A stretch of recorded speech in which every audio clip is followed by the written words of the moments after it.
Hi friends, good morning. இன்றைக்கி பிரேக்ஃபாஸ்ட்டுக்கு curd அவல், மோர் அவல் செஞ்சேன்.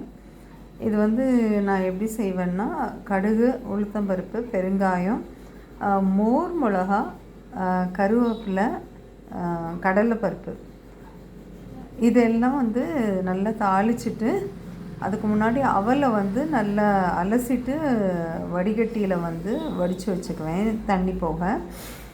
இந்த தாளித்ததில் கொஞ்சம் மஞ்சப்பொடி, உப்பு சேர்த்துட்டு அதில் மோரை நல்லா கரைச்சி நல்லா கடைஞ்சி அதில் ஊற்றிட்டு, அது ஒரு கொதி 2 கொதி வந்த உடனே இந்த அவலை போட்டு அப்படியே கிண்டிடுவேன். அவல் சேர்த்ததுக்கப்புறமா அடுப்பில் வச்சுருக்க மாட்டேன். இதுதான் மோர் அவல். ரொம்ப சூப்பராக இருக்குங்க. இந்த மோர் மிளகா போட்டிருக்கேன் பாருங்கள், அதோட வாசனையோட இந்த மோர் மிளகா பீசஸ் இதை கடித்து சாப்பிட முடியும்.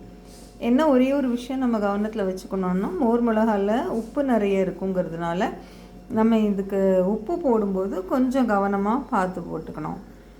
நான் அந்த மாதிரி தான் பார்த்து தான் சேர்த்துருக்கேன். சூப்பராக வந்திருக்குங்க. வீட்டில் எல்லாருக்கும் இந்த மோர் அவல்னு சொல்லுவோம், இல்லைன்னா தயிர் அவல்னு சொல்லுவோம். இது ரொம்ப பிடிக்கும். நீங்களும் ட்ரை பண்ணி பாருங்கள். மேபி நீங்கள் புளியில், லெமன்லலாம் ட்ரை பண்ணியிருப்பீங்க. மோரில் மோர் மிளகா சேர்த்து ட்ரை பண்ணி பாருங்கள், நல்லாயிருக்கும். இது ஒரு பெரிய ரெசிபி கிடையாதுங்க, ஜஸ்ட் அ வேரியேஷன். நம்ம யூஸ்வலாக பண்ணுறதுலேருந்து ஒரு சின்ன வேரியேஷன், அவ்வளோதான். உங்களுக்கு பிடிச்சிருந்ததுன்னா லைக் பண்ணுங்கள். Thank you. Have a good day.